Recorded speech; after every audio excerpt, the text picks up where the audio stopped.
క్రీస్తునందు ప్రియమైన సహోదరులారా, ప్రభువైన యేసుక్రీస్తు వారి యొక్క ప్రశస్తమైనటువంటి నామమున మీకు అందరికీ వందనాలు. మీరు మీ కుటుంబ సభ్యులందరూ కూడా ఆరోగ్యంతో దేవుని యొక్క ఆశీర్వాదాలతో ఉన్నారని నమ్ముచున్నాం. సంపూర్ణ సత్యం అనేటువంటి ఆధ్యాత్మిక కార్యక్రమానికి ప్రభువైన యేసుక్రీస్తు నామం పేరట ప్రేమపూర్వకంగా మిమ్మల్ని ఆహ్వానిస్తున్నాం. టెలివిజన్ ద్వారా మిమ్మల్ని కలుసుకోవడానికి దేవుడు నాకు ఇచ్చిన ఈ గొప్ప కృపను బట్టి, టెలివిజన్ ద్వారా వాక్యం మీకు బోధించడానికి దేవుడు నాకు ఇచ్చినటువంటి ఈ యొక్క ఆధిక్యతను బట్టి నేను ప్రభువును ఎంతగానో సంతోషిస్తూ ఉన్నాను. టీవీ ద్వారా మమ్మలను మీ గృహంలోనికి ఆహ్వానించినందుకై, వాక్యము వినడానికి సిద్ధపడుతూ ఉన్నందుకై మీకు ప్రత్యేకమైనటువంటి వందనాలు. ఈ కార్యక్రమాల ద్వారా మీరు అనేకులు ఆధ్యాత్మిక భౌతిక మేలులు పొందుకొనుచున్నామండి అని, వాక్యమును నేర్చుకుంటున్నామండి అని మీరు చేస్తున్న ఈమెయిల్స్ని బట్టి, పంపిస్తున్నటువంటి ఫోన్ ఎస్ఎంఎస్లను బట్టి, మీరు చేస్తున్న ఫోన్ కాల్స్ని బట్టి మేము ఎంతగానో ప్రభువును స్తుతిస్తూ ఉన్నాం. ఈ కార్యక్రమములు ఇలాగే ముందుకు కొనసాగడానికి మీ యొక్క సంపూర్ణమైనటువంటి సహకారం మాకు ఎంతగానో అవసరం. మా కొరకు, మా అపోస్టలిక్ ఫెయిత్ చర్చెస్ అన్నింటి కొరకు మీరు ప్రార్థన చేస్తూ ఉన్నందుకై మీకు వందనాలు. మీ యొక్క అవసరతలు ఫోన్ ద్వారా మాకు తెలియపరుస్తూ ఉన్నారు. మేము మా అపోస్టలిక్ ఫెయిత్ చర్చెస్ వారందరూ కూడా మీ కొరకు, మీ అవసరతల కొరకు ప్రార్థిస్తూ ఉన్నాం. రండి, నేడు మన ధ్యానము నిమిత్తము దేవుడు మన కొరకు ఏర్పాటు చేసిన మూలవాక్యాన్ని మన ధ్యానము నిమిత్తము చేసుకుందాం. తలలు వంచి కళ్ళు మూసుకుందాం. ప్రియ పరలోకపు తండ్రి, నీ కుమారుడైన క్రీస్తును ఈ లోకానికి పంపించి ఆయన కార్చిన రక్తము ద్వారా మా ప్రతి పాపములు కడిగి నాయనా మీతో మాకున్న సంబంధాన్ని పునఃస్థాపించినందుకై నీకు వందనాలు. నేడు చదవబడిన లేఖన భాగాన్ని ఏ ఉద్దేశంతో, ఏ భావముతో, ఏ వ్యాఖ్యానంతో మీరు వ్రాయించారో అదే ఉద్దేశం, అదే భావము, అదే వ్యాఖ్యానము కలిగినటువంటి సారాంశమును మేము గ్రహించున్నట్లుగా పరిశుద్ధాత్మ దేవ మీరు మాకు సహాయం చేయండి. బోధిస్తున్న నన్ను, వాక్యము వినుచున్న శ్రోతలందరినీ సర్వసత్యంలోనికి నడిపించండి. సాతాను ఎంటర్ అయ్యి ఏ విధమైన వక్ర వ్యాఖ్యానంలోనికి మమ్మల్ని తోడుకొని మేము గందరగోళంలో పడిపోకుండా నీ భావములు మేము వ్యాఖ్యానించినట్లు సహాయం దయచేయమని యేసు నామమున అడుగుచున్నాను తండ్రి, ఆమెన్. ప్రియమైనటువంటి సహోదరులారా, నేటి మన ధ్యానము కొరకు ఏర్పాటు చేయబడిన లేఖన భాగాన్ని మీ కొరకు మరొకసారి చదవాలని నేను కోరుతూ ఉన్నాను. యోహాను సువార్త 3వ అధ్యాయం 14వ వచనంలో దేవుడు ఈ విధంగా మాట్లాడుతూ ఉన్నాడు. అరణ్యములో మోసే సర్పమును ఎలాగు ఎత్తెనో అలాగే విశ్వసించు ప్రతివాడును నశింపక ఆయన ద్వారా నిత్య జీవం పొందినట్లు మనుష్య కుమారుడు ఎత్తబడవలెను. దేవుని బిడ్డలారా, ప్రభువైన యేసుక్రీస్తు 2010 సంవత్సరాలు ఇంచుమించుగా క్రిందట ఈ లోకానికి ఆయన అరుదించారు. ఆయన మానవాళికి అవసరమైన, పరలోకానికి చేరడానికి అవసరమైన సందేశాలు ఎన్నో మానవ జాతికి అందించారు. ఆయన అందించిన సందేశాలు, ఆయన చెప్పిన మాటలు మనం మన చెవులతో వినడానికి మనము ఆయన సమకాలీనులము కాము. ఆయన పుట్టిన చోట పుట్టలేదు, ఆయన పుట్టిన సమయంలో కూడా మనం పుట్టలేదు. అయితే ఆయన మాట్లాడిన మాటలు మనం వినడానికి అనుకూలంగా దేవాతి దేవుడు ఆయన మాట్లాడబడిన మాటలను మత్తయి, మార్కు, లూకా, యోహాను మరికొంతమంది సువార్థికులచే చక్కగా దేవుడు వ్రాయించి భద్రం చేశాడు. అనేక తరాలకు ఈ మాటలు అందుతూ ఉన్నాయి. యేసు అన్న మాట మనము స్వయంగా మన చెవులతో వినకపోయినా, యేసు అన్న మాట స్వయంగా మన కళ్ళతో చూసి, మన నోటితో చదవగా వినడానికి దేవుడు కృపణను గ్రహించాడు.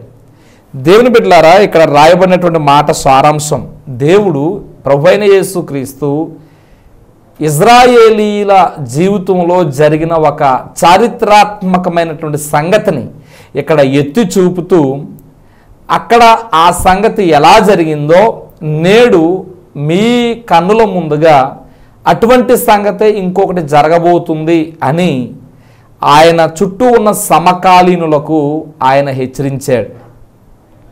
ఈ భూమి మీద అనేక జాతులు ఉన్నాయి. అనేక జాతుల్లో పేరు పొందిన, ప్రసిద్ధి గాయించిన దేవుని చేత ఎన్నుకోబడిన ప్రత్యేకమైనటువంటి జాతి ప్రజ ఉన్నారు, వారు ఇజ్రాయేలీలు. ఈ ఇజ్రాయేలీలు ఐగుప్తులో ఉన్నారు. ఐగుప్తులో ఉన్నటువంటి ఈ ఇజ్రాయేలీల్ని దేవాతి దేవుడు మోసే నాయకత్వంలో కానాను దేశానికి నడిపిస్తూ ఉన్నాడు. ఇది చారిత్రాత్మకమైనటువంటి సంగతి, కట్టుకథ కాదు, యథార్థంగా జరిగిన సంగతి. కాలచక్రములో కొన్ని వేల సంవత్సరాల క్రితం ఇదే భూగ్రహం మీద ఇదే సూర్యుడు ఇదే చంద్రుడు ఉన్నప్పుడు జరిగినటువంటి ఒక సంగతిని యేసుక్రీస్తు మనకి జ్ఞాపకం చేస్తూ ఉన్నాడు. యేసుక్రీస్తు చెప్పే మాట ఏంటంటే, ఆ ఇజ్రాయేలీలు ఐగుప్తును విడిచిపెట్టి కానానుకు బయలుదేరారు. మధ్యలో అరణ్యము అనేటువంటిది ఉంది. ఆ అరణ్యములో వారు టెంట్స్ వేసుకుని ఇంచుమించు 6 లక్షల కంటే ఎక్కువ మంది ప్రజలు ఎక్కడ రాత్రి అయితే అక్కడ టెంట్స్ వేసుకుని అలా ఉండేవారు. అయితే ఆ అరణ్య ప్రయాణంలో ఇజ్రాయేలీల జీవితంలో ఒక చారిత్రాత్మకమైనటువంటి సంగతి జరిగింది. ఏమిటి ఆ సంగతి అనంటే, అక్కడ మోసే నాయకత్వంలో ఇజ్రాయేలీలు అరణ్య ప్రయాణంలో ఉన్నప్పుడు వారి మీదకి పాములు వచ్చాయి. వారి గుడారాల్లోనికి సర్పములు వచ్చి చాలామందిని కాట్లు వేసేసి చంపేస్తూ ఉండేవి. వారి జీవితంలో జరిగిన యథార్థమైన సంగతిని దేవుడు రికార్డు చేయించాడు. సంఖ్యాకాండము 21వ అధ్యాయము 8వ వచనం 4 నుండి 8 వరకు మనం చదివినట్లయితే అక్కడ మనకి కథ అర్థమవుతుంది. అందుకు యెహోవా ప్రజల్లోనికి తాపకరములైన సర్పములను పంపెను, అవి ప్రజలను కరువుగా ఇశ్రాయేలీల్లో అనేకులు చనిపోయిరి. పాములు వచ్చినాయి వారి టెంట్స్లోనికి, కానీ ఆ పాము వారిని కరిచినప్పుడు అనేకులు చచ్చిపోతూ ఉండేవారు. దేవుని బిడ్డలారా, ఈ సంగతిని దేవుడు యేసుక్రీస్తు యోహాను సువార్త 3వ అధ్యాయం 14వ వచనంలో కోట్ చేస్తూ ఆ సంగతికి యేసుక్రీస్తు జీవితంలో జరగబోతున్న సంగతికి ముడిపెడుతూ ఆయన మాట్లాడుతూ ఉన్నాడు. ఇంతకీ ఆ పాములు వచ్చినప్పుడు ఏం జరిగింది అని అంటే, చాలామందిని ఆ పాములు కాటేసేస్తూ ఉండేవి. అప్పుడు చాలామంది చనిపోతూ ఉండేవారు. అయితే దేవుని బిడ్డలారా, ఇజ్రాయేలీలు ఐగుప్తులో ఇంచుమించు 400 సంవత్సరాలు వారు ఉన్నారు. ఈ 400 సంవత్సరాల్లో ఐగుప్తు దేశంలో ఉన్న సకల విద్యలు వీరు అభ్యసించే ఉంటారు. ఐగుప్తు దేశంలో మంత్ర విద్య ఎక్కువ. పైగా నేను అనుకుంటాను, పాము కరిచినప్పుడు మంత్రాలు వేయడం వారికి బాగా అక్కడ అలవాటు చేసుకునే ఉండుంటారు.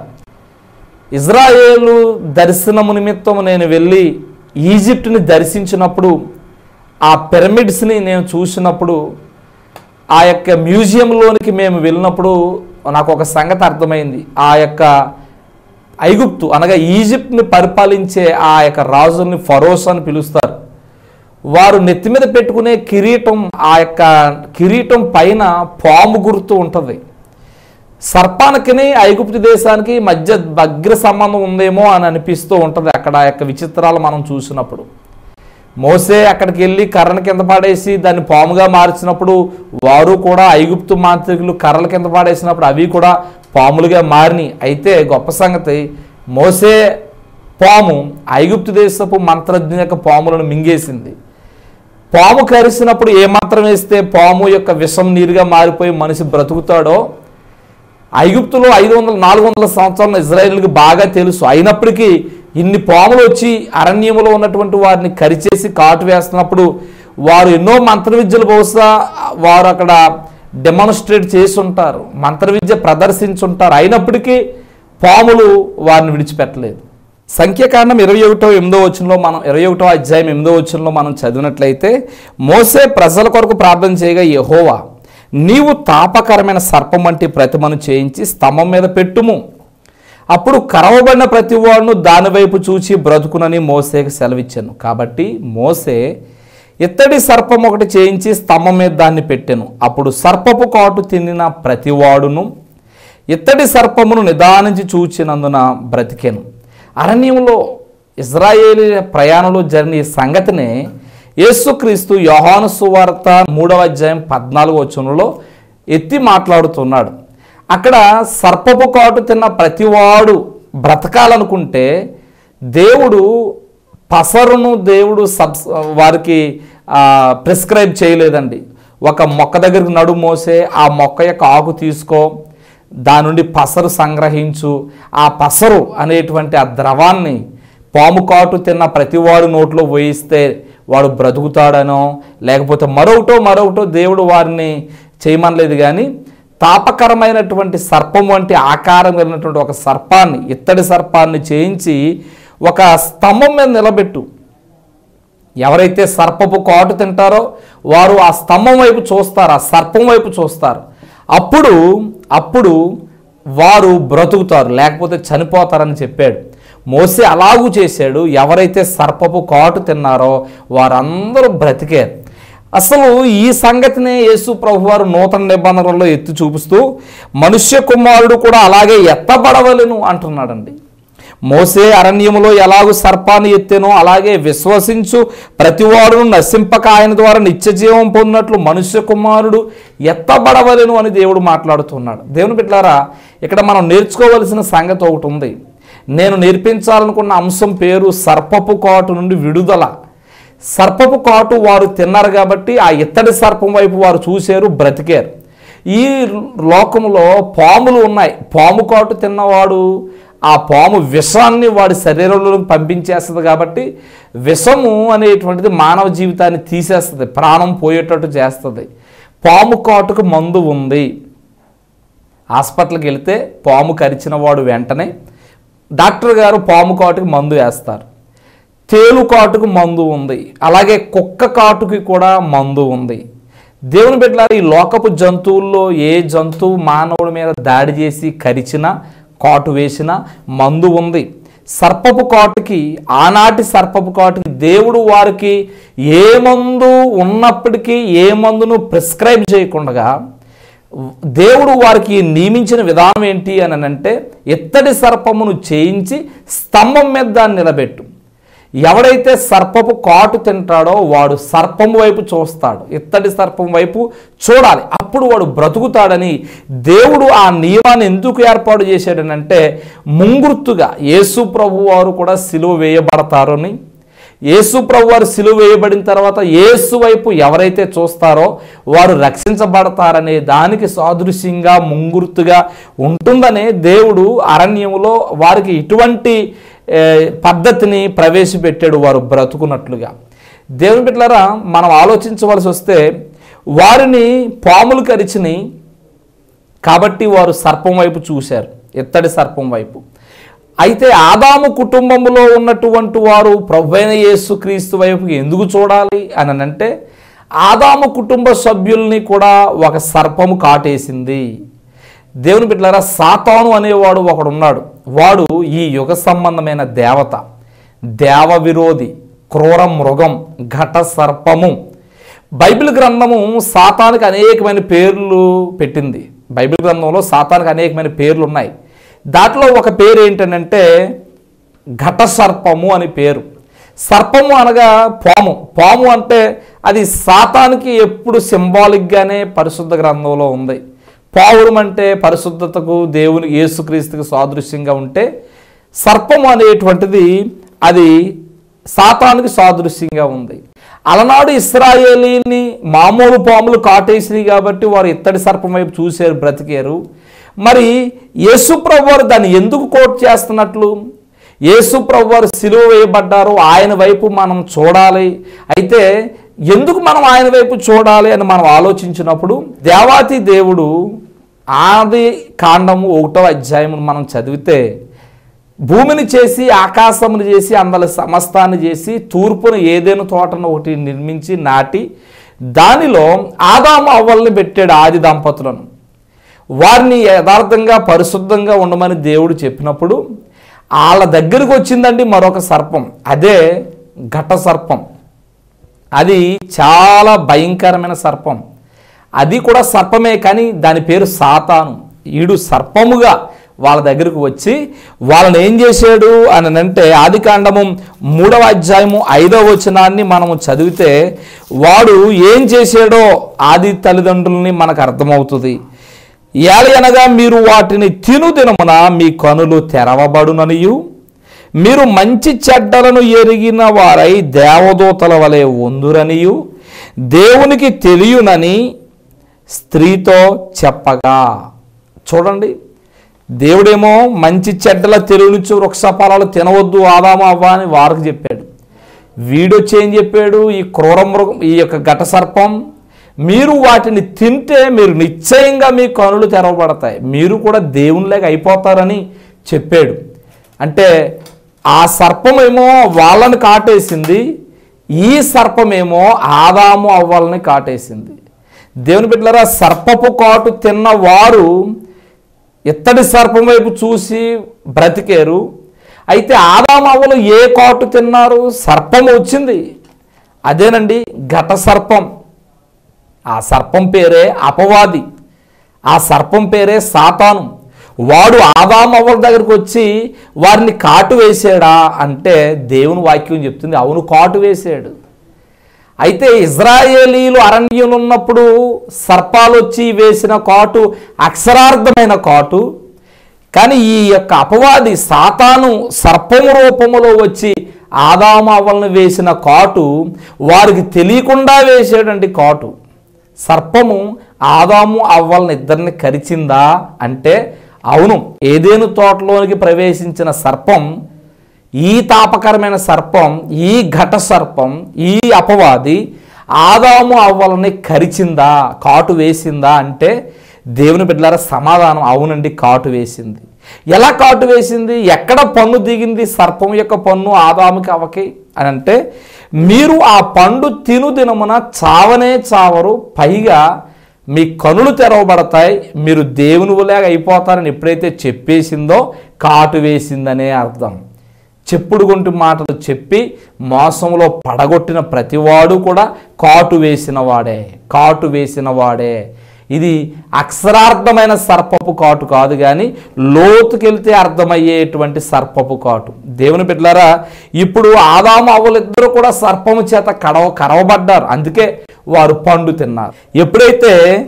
ఎప్పుడైతే వారిద్దరూ కూడా సర్పం చేత కరవబడ్డారో వారి బుద్ధి మారిపోయింది, వారి యొక్క చూపు మారిపోయింది, వారి మాటలు మారిపోయినాయి, వారి హృదయ ఆలోచనలు మారిపోయినాయి.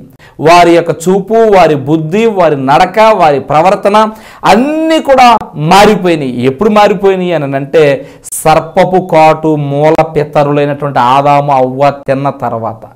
సర్పపు కాటు తిన్నవారు దిగంబరులను తెలుసుకున్నారు, దేవుడు వారిని ఏదైనా తోటలోంచి బయటికి గెంటేశాడు. సర్పపు కాటు వారు తిన్నారు, వారిని పాము కరిచింది, సర్పపు కాటు తిన్నారు, వారు పాపములో పడ్డారు. సర్పం వారిని కరవగానే వారి శరీరం అంతా కూడా పాపమైపోయింది. అవునండి, అది శరీరాన్ని విషమయం ఎలా చేసిందనంటే పాపపు విత్తనాలు వీరిలో పడవేసి దేహమంతా కూడా పాపమయం చేసేసింది. అదే ఈ క్రూర మృగం లేకపోతే ఘట సర్పం వేసిన కాటుకి దేహమంతా కూడా ఆలోచనలు అన్నీ మారిపోయినాయి. ఆదికాండము 6వ అధ్యాయాన్ని మనం చదివితే నరుల చెడుతనం భూమి మీద గొప్పదైపోయిందని దేవుడు అన్నాడు. చూసారా, కాటు వేసింది, సర్పపు కాటు తిన్నవారు, సర్పపు కాటు తిన్న ఈ ఆది దంపతులు ఆ యొక్క కాటుకు విరుగుడు కోసం ప్రయత్నించలేదు. అసలు కాటు వేసిందన్న సంగతే వారికి పెద్ద తెలియకపోవచ్చు. వారు ఆ కాటు తిన్న తర్వాత బిడ్డలను కన్నారు. దేవుని బిడ్డలారు, ఈ సందర్భంలో ఆదాము అవ్వలు వారు ఏదెన్ తోటలోంచి కాటు తిని బయటకు వచ్చిన తర్వాత, అంటే పాపములో పడిపోవడమే సర్పపు కాటు తినడం. సర్పపు కాటుకి నేను ఇచ్చే నిర్వచనం, ఎవరి ఆలోచనలైతే, ఎవరి తలంపులైతే, ఎవరి హృదయాలోచనలైతే పాప సంబంధమైనవిగా ఉంటాయో వారందరూ సర్పపు కాటు తిన్నవారే. నేను సర్పపు కాడు తిన్నా లేదు అన్నటువంటి మగాడు భూమి మీద స్త్రీ కానీ లేరండి. దేవుని బిడ్డలారా, దేవుని యొక్క వాక్యంలో ఈ విధంగా సెలవిస్తూ ఉంది. రోమా పత్రిక 3వ అధ్యాయం 11వ వచనాన్ని మనం చదివినట్లయితే, నీతిమంతుడు లేడు, ఒక్కడును లేడు, అందరూ పాపము చేశారు అని రాయబడింది. అంటే అందరూ పాపం చేశారని అంటే, పాపము అంటే విషం. సాతాను వచ్చి కాటు వేసింది, కాటు వేసిన తర్వాత భూమి మీద ఆ మొట్టమొదటి ఆది దంపతులు కాటు తిన్న వారందరూ కూడా పాపులుగానే వారు తయారైపోయారు. దేవుని బిడ్డలారా, జన్మ పాపం ఉన్నదా అనేటువంటి అంశం నేటి క్రైస్తవ తరములో బహు వాగ్వాదాలకి గురవుతూ ఉంది. జన్మ పాపము ఉన్నదా అనేటువంటి మాట ప్రక్కన పెట్టి నేను చెప్తున్నటువంటి ఒక ముక్కను ప్రేక్షకులు ఆలోచించాల్సిందిగా కోరుతున్నాను. దేవుని బిడ్డలారా, మనము స్వభావం ఎలాంటిది అని అంటే పాప స్వభావం. మన స్వభావము ఎటువంటిది అని అంటే పాప స్వభావం. ఒక త్రాచుపాము మీ గదిలోనికి వచ్చి ఒక మూల చుట్టబెట్టుకుని పడుకుని ఉంటే అది మనల్ని ఎవరిని కరవలేదు కదా అని దాన్ని చంపకుండా ఉంటామా? అది ఇప్పుడు ఎవరిని చంపకపోతే కాటు వేయకపోవచ్చు, కానీ దాని స్వభావం కాటు వేసే స్వభావం. దానిలో ఉన్నటువంటిది విషం కాబట్టి అది మనల్ని కాటేసిన తర్వాత దాన్ని మనం చంపాం, కానీ అది మనల్ని కాటు వేయక మునిపే మనం దాన్ని చంపుతాం. అది ఎవరిని కాటు వేసి చంపకపోయినా దానిలో విషం ఉంది, దాని స్వభావం విష స్వభావం. అలాగే మానవునిలో ఉన్న స్వభావం ఏమిటి అని అంటే పాప స్వభావం. 10 మందిలో ఉన్నప్పుడు పాపం చేయకూడదు అంటాడు, ఒంటరిగా ఉన్నప్పుడు పాపపు ఆలోచనలు కలిగి ఉంటాడు. నరుల ఆలోచనలు కేవలం చెడ్డవి. చిన్నప్పటి నుండే చెడిపోయాడు నరుడు ఆలోచనలతో అని దేవాతి దేవుడు బాధపడుతూ ఉన్నాడు. ఈ భూమి మీద 700 కోట్ల మంది ప్రజలు ఉన్నారు. ఈ 700 కోట్ల మంది ప్రజలు కూడా ఆదాము నుండి వచ్చినటువంటి వారే. ఈ 700 కోట్ల మందిని కూడా ఈ సర్పము కాటు వేసింది. నేను చెప్పేది సంపూర్ణ సత్యం, దీనికి ఇక తిరుగులేదు. నన్ను సర్పము కాటు వేయలేదన్న మగాడు కానీ స్త్రీ కానీ భూమి మీద లేరండి. మన మూల పితరులనే వాడు కాటు వేశాడు.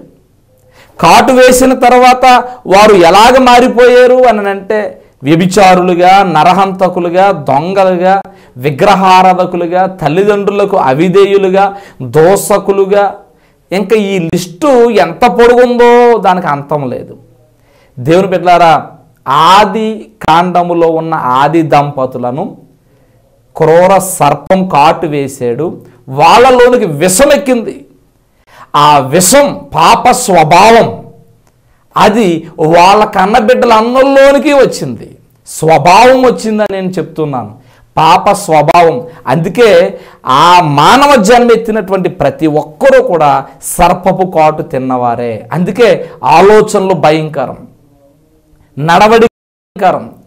వాడు క్రూర సర్పం కాబట్టి, వాడు విషం కాబట్టి, వాడు విషాన్ని మానవులకు ఎక్కించాడు. పడుతుంది యెషయా గ్రంథం 14వ అధ్యాయము 17వ వచనాన్ని మనం చూసినట్లయితే అక్కడ భూమిని అడవిగా మార్చిన వాడు ఇతడేనా అని వాడికి అక్కడ పేరుంది. లోకమును అడవిగా చేశాడు. అందరిని కాటేసేసి అందరి పరిస్థితులు మార్చేసాడు, అందరి ఆలోచన విధానాలు మార్చేశాడు. మరి ఈ కాటు తిన్నటువంటి వారందరూ కూడా పాప స్వభావం కలిగిన వారు అయిపోయారు. పాప స్వభావం కలిగిన వారు అయిపోయారు. అసలు వాడు ఎంత తెలివిగా సర్పం కాటేసాడంటే, సర్పపు కాటు వాడు తిన్నడన్న సంగతి వాడికి తెలియకుండానే ఈ యొక్క సర్పం కాటేసింది. దేవుని బిడ్డలారా, చాలామందికి వారు సర్పపు నీడలో ఉన్నామని, సర్పము వారిని కాటేసిందని కూడా వారికి తెలియదు. అందుకే కంటిలో విషం, పంటి నిండా విషం, మాటల్లో విషం, చూపుల్లో విషం, అడుగుల్లో విషం. ఒక ఆయన అన్నట్లుగా నిలువెల్లా ఘోరపు విషమేనండి. ఎలాంటి విషము అని అంటే భయంకరమైనటువంటి ఆలోచనలతో కూడినటువంటి పాప స్వభావం. నడినెత్తి మొదలుకొని అరికాలు వరకు విష స్వభావమే, అంటే పాప స్వభావమే. విషము అనేటువంటి దానికి అసలైన వ్యాఖ్యానం పాపం, పాప స్వభావమే. ఎందుకనంటే ఆ పాప పురుషుడు పుణ్యాత్ముల్ని కాటు వేసాడు కాబట్టి. ఇజ్రాయేలీలు అరణ్యులు ఉన్నప్పుడు వారిని సర్పాలు, అక్షరార్థమైన సర్పాలు కరిచినప్పుడు ఇత్తడి సర్పం వైపు వారు చూస్తే బ్రతుకుతారన్నాడు. మోసే ఇత్తడి సర్పాన్ని స్తంభం మీద నిలబెట్టాడు. అప్పుడు కాటు తిన్న, సర్పపు కాటు తిన్న ప్రతివాడు ఆ ఇత్తడి సర్పం వైపు చూసి బ్రతికారు. మరి ఈ యొక్క సాతాను అనేటువంటి ఘట సర్పం యొక్క కాటు తిన్న ఈ ఆదాము కుటుంబ సభ్యులు అందరూ కూడా ఎవరి వైపు చూడాలి? అసలు వారికి విరుగుడేంటి? ఈ సర్పపు కాటు మన జీవితంలోనికి ప్రవేశించేసింది. ఆలోచిస్తే విషం, చూస్తే విషం, మాట్లాడితే విషం, వింటే విషం, నడిస్తే విషం, నిలువెల్లా ఘోరపు విషమే. ఇలాంటి కాటు తిన్నవాడు బ్రతుకుతాడా? అరణ్యములో తాపకరమైనటువంటి సర్పపు కాటు తిన్నవాడు చచ్చిపోయారు కదా. మరి ఏదేను తోటలోనికి ప్రవేశించిన ఈ సర్పపు కాటు తిన్న ఆదాము కుటుంబీకులు బ్రతుకుతారా? బ్రతకరండి, చనిపోతారు. అంటే అర్థం ఏంటంటే చనిపోయి నిత్య నరకానికి పోతారు. అలాంటి కాటేసింది, చనిపోయి నిత్య నరకానికి పోయేటంత కాటేసింది. వారు అక్షరార్థంగా చచ్చిపోయే కాటు అరణ్యములు ఉన్నటువంటి ఇజ్రాయేలీల్ని ఆ తాపకరమైన సర్పాలు కాటేస్తే, ఏదేను తోటలో ఉన్నటువంటి ఆదాముని, ఆదాము భార్య అయినటువంటి అవ్వని కూడా ఈ యొక్క ఘట సర్పం చచ్చిపోయి నరకానికి వెళ్ళిపోయేటట్టు కాటేసింది. ఏ కాటుకైనా విరుగుడు ఉంది. కుక్క కాటుకు విరుగుడు, తేలు కాటుకు విరుగుడు, సర్పపు కాటుకు విరుగుడు. మరి ఈ క్రూర ఘట సర్పం వేసే కాటుకు విరుగుడు ఏమిటి? పరలోకమందున దేవుడు, అయ్యో ఆదాముకు పుట్టినటువంటి వారందరూ కూడా పాపములోనే ఉన్నారు. స్వభావం పాపం. జన్మ దేవుడిచ్చిన జన్మ, దాంట్లో పరిశుద్ధత ఉంటే ఉండొచ్చు, కానీ స్వభావం పాపం. ఊహ తెలిసినప్పటి నుండి ఇక వాడి స్వభావం అంతా పాపమే పాపమే పాపమే కదా. పరలోకమందున దేవుడు ఈ పాము కాటుకు విరుగుడు ఒకటి ప్రవేశపెట్టాడు. I'm so much thankful to God for what remedy has for the sin of poison. ఈ లోకంలో ఈ సర్పపు కాటుకి దేవాతి దేవుడు ఒక విరుగుడిని పెట్టాడు. ప్రభువైన యేసుక్రీస్తుని లోకానికి పంపించాడు. ఆయన పరిశుద్ధ రక్తము ద్వారా మన పాపములన్నీ కడగడానికి ఇజ్రాయేలు దేశంలో, భూమధ్యపురమైన ఇజ్రాయేలు దేశంలో గొల్గొతా కొండ మీద ఆయన శిలువలో వేలాడేటట్టు చేశాడు. ఆయన ఎత్తబడాలి అని యోహాను సువార్త 3:14 ఇందా మనం చదివాం. ఈ భూమధ్యపురంలో గొల్గొతా కొండ ఉంది. ఆ కొండ మీద 2010 సంవత్సరాల క్రితం యేసు అనే పరిశుద్ధ వ్యక్తి శిలువలో 3 మేకుల మీద వేలాడుతూ ఉన్నాడు. మోసే అక్కడ సర్పాన్ని ఎలాగెత్తి అందరిని ఆ సర్పం వైపు చూడమన్నాడో, సర్పపు కాటు తిన్నవారిని, పరలోకమందున్నటువంటి దేవుడు కూడా ఆదాము కుటుంబంలో సర్పపు కాటు తిన్నవారు అందరూ కూడా గొల్గొతా కొండ పైన శిలువలో వేలాడుతున్న యేసు వైపు చూస్తేనే మనకి విరుగుడు. సర్పపు కాటు నువ్వు తిన్నావంటే నీలో విషం ఉంది, నువ్వు బ్రతకవు. భౌతికంగా 60-70 సంవత్సరాలు బ్రతికితే బ్రతకొచ్చు. ఆ బ్రతుకు కోసం కాదు నేను చెప్తుంటా. ఒక మాట గమనించండి, మామూలు సర్పం కరిచినప్పుడు మామూలుగానే చచ్చిపోతాడు. కానీ ఈ యొక్క సైతాన్ అనే సర్పం కరిచినప్పుడు 60 సంవత్సరాలు 70 సంవత్సరాలు బాగానే బ్రతుకుతాడు, కానీ ఆ తర్వాత చచ్చిపోతాడు. అంటే పరలోకానికి చేరడు. అది దీంట్లో ఉన్నటువంటి నిగూఢ మర్మం. యుగ సంబంధమైన దేవత అనేటువంటి ఈ ఘట సర్పం అందరినీ కరిచింది. సర్పపు కాటు వేసిందన్న సంగతి చాలామంది ఒప్పుకుంటారు, కానీ ఆ కాటు నుంచి విడుదల యేసు అని మాత్రం ఒప్పుకోరు. ఈనాడు సంపూర్ణ సత్యం దేవుడు నీకు ప్రకటించేది ఏంటంటే, నీవు సర్పపు కాటు తిన్నావు, నీ యొక్క సర్పపు కాటులో వచ్చిన విషము నీరుగా మారాలని, దానికి విరుగుడు కావాలంటే శిలువలో వేలాడుతున్న యేసు వైపు చూడాలి. అనగా యేసును సొంత రక్షకునిగా అంగీకరించాలి. యేసుని నోటితో ఒప్పుకుని రక్షకునిగా, హృదయమందు ప్రభువుగా విశ్వసించి ఆయన నామం పేట మోకరించి బాప్తిస్మం పొందిన రోజునే నీలో ఉన్న విషం మారుతుంది. అప్పుడు నువ్వు ప్రభు బిడ్డగా మార్చబడతావు. అప్పుడు చనిపోయిన తర్వాత కూడా నువ్వు పరలోకంలో బ్రతుకుతావు. ఇదే శుభవార్త. సర్పపు కాటు నుంచి విడుదల పొందాలనుకుంటే ప్రభు అయిన యేసు వద్దకు రండి. దేవుడు మిమ్మల్ని సమృద్ధిగా దీవిస్తాడు. ప్రార్థించుకుందాం. ప్రియ పరలోకపు తండ్రి, సర్పపు కాటు మేమంతా తిన్నాం. అవును, ఆ యొక్క ఏదైనా తోటలోనికి ప్రవేశించిన ఆ కుయుక్తి గల సర్పం మా ఆది తల్లిదండ్రులైనటువంటి ఆదామవ్వలను కాటు వేసింది. వారిలో ఉన్నటువంటి పాప స్వభావం మాకు సంక్రమించింది. మేము కూడా కాటు తిన్నవారమేనని ఒప్పుకొనుచున్నాం. ఆ విషము నుండి మాకు విడుదల దయచేయడానికి నీ కుమారుని యేసుక్రీస్తుని ఈ భూమి మీదకి పంపించినందుకే వందనాలు. వాక్యం విన్నటువంటి వారిలో ఇంకా ఎవరైనా నిన్ను అంగీకరించకుండా ఉన్నట్లయితే వారు నిన్ను చూసి నిన్ను ఒప్పుకుని నిన్ను అంగీకరించి ఉదయంలో నిన్ను చేర్చుకునేటట్లు కృపను అనుగ్రహించండి. మీ దీవెనలతో నింపమని యేసు నామమున అడుగుచున్నాను తండ్రి, ఆమేన్. ప్రియమైన సహోదరుడా, నీవు ఏటి వర్తమానం నీకు ఆశీర్వాదకరంగా ఉన్నట్లయితే నేడే మీరు మాకు రాయండి. మీ నుండి వినాలని ఆశపడుతూ ఉన్నాం. మా address pastor R Raju, Apostolic Faith Church, Pedapudi మండలం, తూర్పుగోదావరి జిల్లా, ఆంధ్రప్రదేశ్. మా ఫోన్ నంబర్ 9000025237. మరలా మనం కలుసుకునేటంత వరకు దేవుడు మిమ్మల్ని సమృద్ధిగా దీవించునుగాక. ఆమెన్. God bless you.